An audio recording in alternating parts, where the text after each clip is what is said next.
ಎಲ್ಲರಿಗೂ ನಮಸ್ಕಾರ. ಇವತ್ತು ಇಂಟ್ರೆಸ್ಟಿಂಗ್ ವಿಡಿಯೋ ಏನಂದ್ರೆ, ಬಹಳ ಜನ ಕೇಳ್ತಾರೆ ಇದು ಹೇರ್ ಟ್ರಾನ್ಸ್ಪ್ಲಾಂಟೇಷನ್ ಏಜ್ ಲಿಮಿಟ್ ಏನು ಅಂತ. ಆ ತರ ಒಂದು ವಿಡಿಯೋ ಪ್ರಾಕ್ಟಿಕಲ್ ಆಗಿ ಮಾಡಿ ತೋರ್ಸೋಣ ಅಂತ ಉದ್ದೇಶ ಕಾರಣಕ್ಕಾಗಿ ಈ ವಿಡಿಯೋ ಮಾಡಿದ್ವಿ. ಕೈಂಡ್ಲಿ ಈ ವಿಡಿಯೋ ಲಾಸ್ಟ್ ವರ್ಕ್ ನೋಡಿದ್ರೆ ತಮಗೊಂದು ಐಡಿಯಾ ಬರ್ತದೆ. ಅಂದ್ರೆ ಈ ತರ ಪೇಷಂಟ್ ಈ ತರ ಏಜ್ ಅವ್ರಿಗೆ ಮಾಡ್ಬೋದಾ, ಮಾಡಿದ್ರೆ ಯಾವ ತರ ಮಾಡಬೇಕು, ಯಾವ ತರಹ ರಿಸಲ್ಟ್ಸ್ ಬರುತ್ತೆ ಅಂತ. Kindly watch video until end.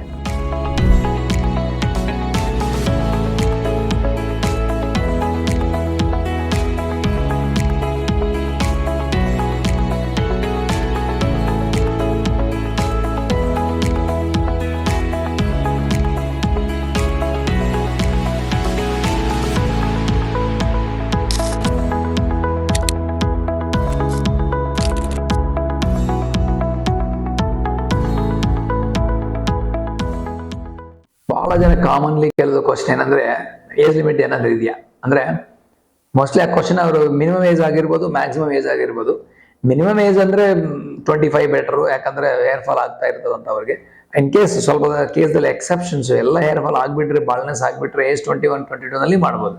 But usual ಆಗಿ 25 ಅಬೌಟ್ ಬೆಟರ್. ಏನಕ್ಕಂದ್ರೆ ಹೇರ್ ಫಾಲ್ ಆಗ್ತಾ ಇರ್ತದೆ ಅವ್ರಿಗೆ. ಸ್ವಲ್ಪ ಹೇರ್ ಫಾಲ್ ಹಾರ್ಟ್ ಆಗಿ ಸ್ಟೆಬಿಲೈಸ್ ಆದ್ಮೇಲೆ ಹೇರ್ ಟ್ರಾನ್ಸ್ಪ್ಲಾಂಟೇಷನ್ ಮಾಡೋದೇ ಬೆಟರ್ ಅಂತ ಉದ್ದೇಶ ಕಾರಣಕ್ಕಾಗಿ 25 ಅಂತ ಹೇಳ್ತೀವಿ.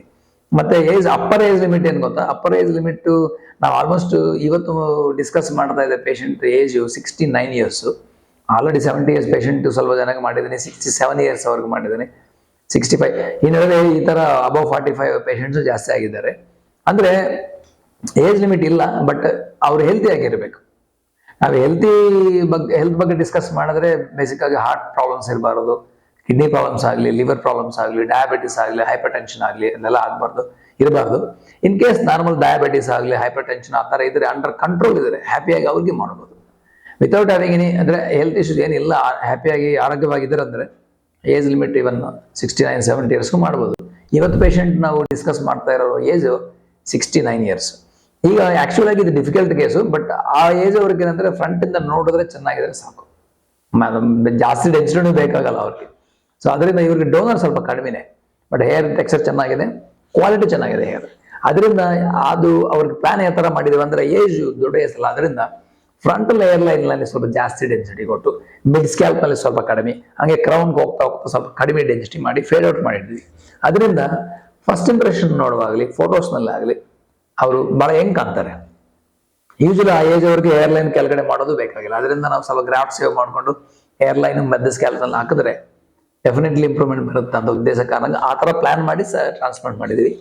ಈಗ 8 ತಿಂಗಳಾದ್ಮೇಲೆ ರಿಸಲ್ಟ್ಸ್ ನೋಡಿದ್ರೆ ಅವರಿಗೆ ಟ್ರಾನ್ಸ್ಪ್ಲಾಂಟೇಷನ್ ಆದ್ಮೇಲೆ 6 PRP ಸೆಷನ್ಸ್ ಕೊಟ್ಟಿದ್ವಿ, ತಿಂಗಳು ಒಂದ್ಸಾರಿ. ಮತ್ತೆ ಮಲ್ಟಿ ವೈಟಮಿನ್ಸ್, ಅದ್ರ ಜೊತೆಗೆ ಒಂದು minoxidil 5% twice in a day. Of course ಈ ಮೆಡಿಸಿನ್ಸ್ ಎಲ್ಲ ನಾವು ಒಂದು 7-8 ಮಂತ್ಸ್ ಆದ್ಮೇಲೆ ಯೂಸ್ ಮಾಡೋದು ಬೇಕಾಗಿಲ್ಲ, ಕೊಟ್ಟಿದ್ವಿ ಇವರಿಗೆ. ಫೈನಲ್ ರಿಸಲ್ಟ್ ನೋಡಿದ್ರೆ ಆ ಫ್ರಂಟ್ ಸೈಡ್ ಇಂಪ್ಲಾಂಟೆಡ್ ಆಗಿದೆ ಹೇರ್ ಆಗಲಿ, ಮಧ್ಯದಲ್ಲಿ ಡೆನ್ಸಿಟಿ ಆಗಲಿ ಸಖತ್ ಬಂದಿದೆ. ಮತ್ತೆ ಬ್ಯಾಕ್ ಸೈಡ್ ನೀವು ನೋಡಿ ಸ್ವಲ್ಪ ಹೇರ್ ಸ್ವಲ್ಪ ಡೆನ್ಸಿಟಿ PRP ಇಂದ ಮೆಡಿಸಿನ್ ಇಂದ ಬಂದಿದೆ ಅವರಿಗೆ. ಅದರಿಂದ ಎರಡು ಸೇರಿಸಿ ನೀಟಾಗಿ ಬ್ಲೆಂಡ್ ಆಗಿದೆ. So overall patient is so happy. ನಾವು ಸರ್ಜನ್ಸ್ ಎಲ್ಲರೂ happy, very happy to see such patients. ಯಾಕಂದ್ರೆ ಅವ್ರ ಮೋಟಿವೇಶನ್ ಆಗಲಿ, I am very thankful to him for giving this video also. So ಇನ್ನೊಂದೇನಂದ್ರೆ, ಏಜ್ ಲಿಮಿಟ್ ಇಲ್ಲ ಅಂತ ಒಂದು ತೋರ್ಸಕ್ಕೆ ಪ್ರಾಕ್ಟಿಕಲ್ ಆಗಿ ಒಂದು ವಿಡಿಯೋ ಮಾಡೋಣ ಅಂತ ನಾವು ಒಂದು ಸೆಲೆಕ್ಟ್ ಮಾಡ್ಕೊಂಡು ಆಲ್ಮೋಸ್ಟ್ 8 ಮಂತ್ಸ್ ಆಗಿದೆ ಇದು ರಿಕಾರ್ಡ್ ಮಾಡೋಕ್ಕೋಸ್ಕರ.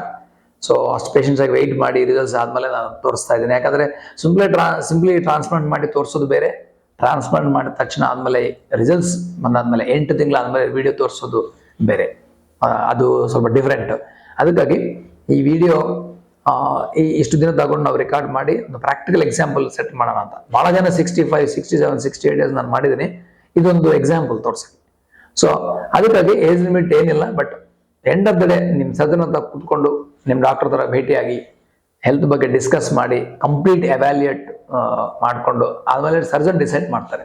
ಇದರಲ್ಲಿ ವಿಡಿಯೋದಲ್ಲಿ ಬೇಸಿಕ್ ಜನರಲ್ ಆಗಿ ಹೇಳ್ತಾ ಇದ್ವಿ, ಬಟ್ ಕಂಪ್ಲೀಟ್ ಹೆಲ್ತ್ ಡೀಟೇಲ್ಸ್ ಅದ್ರ ಬಗ್ಗೆ ನಾವು ಟೆಸ್ಟ್ ಎಲ್ಲ ಮಾಡಿಸಿ ಆದ್ಮೇಲೆ ಕನ್ಸಲ್ಟ್ ತಗೊಂಡೇ ಮಾಡಲೇಬೇಕು. ಕನ್ಕ್ಲೂಷನ್ ಏನಂದ್ರೆ, ಮಿನಿಮಮ್ ಏಜ್ ಲಿಮಿಟ್ 25 ಅಪ್ರಾಕ್ಸಿಮೇಟ್ಲಿ ಇಟ್ಕೋಬಹುದು.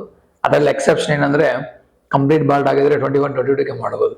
ಮ್ಯಾಕ್ಸಿಮಮ್ ಏಜ್ ಲಿಮಿಟ್ ಏನಿಲ್ಲ, ಬಟ್ ಪ್ರೊವೈಡೆಡ್ ಪೇಷಂಟ್ ಹೆಲ್ದಿ ಆಗಿರ್ಬೇಕು. ಹೆಲ್ದಿ ಅಂದ್ರೆ ಮೆನಿ ಥಿಂಗ್ಸ್ ಟು ಸಿ. ಅದು ನಾನು ವಿಡಿಯೋನಲ್ಲಿ ಹೇಳಕ್ ಸಾಧ್ಯ ಇಲ್ಲ, ಬಟ್ ಸುಮ್ಮನೆ ಜನರಲ್ ಆಗಿ ಹೇಳ್ತಾ ಇದ್ವಿ. ಹಾರ್ಟ್ ಡಿಸೀಸ್ ಆಗಲಿ, ಕಿಡ್ನಿ ಡಿಸೀಸ್ ಆಗಲಿ, ಲಂಗ್ ಪ್ರಾಬ್ಲಮ್ ಆಗಲಿ, ಈ ಥರ ಡಿಸೀಸಸ್ ಏನು ಇರಬಾರ್ದು. ಸ್ವಲ್ಪ ಡಿಸೀಸ್ ಇರಲ್ಲ, ಹೈಪರ್ ಟೆನ್ಷನ್ ಆಗ್ಬೋದು, ಡಯಾಬಿಟಿಸ್ ಆಗ್ಬೋದು, ಅದೆಲ್ಲ ಕಂಟ್ರೋಲ್ನಲ್ಲಿದ್ರೆ. ಈಗ ಸ್ವಲ್ಪ ಜನ ಹೈಪೋಥೈರಾಯ್ಡಿಸಮ್ ಇದೆ ಅಂತಾರೆ, ಅದರಲ್ಲಿ ಏನು ಪ್ರಾಬ್ಲಮ್ ಇಲ್ಲ. ಅದೆಲ್ಲ ಕಂಟ್ರೋಲ್ನಲ್ಲಿದ್ರೆ ಆರಾಮಾಗಿ ಏಜ್ ಲಿಮಿಟ್ ಇಲ್ಲ, ಮಾಡ್ಬೋದು ಅಂತ ಹೇಳಕ್ಕೋಸ್ಕರ ಈ ವಿಡಿಯೋ ಪ್ರಾಕ್ಟಿಕಲ್ ಆಗಿ ಮಾಡಿ ತೋರಿಸಿದ್ದೀನಿ.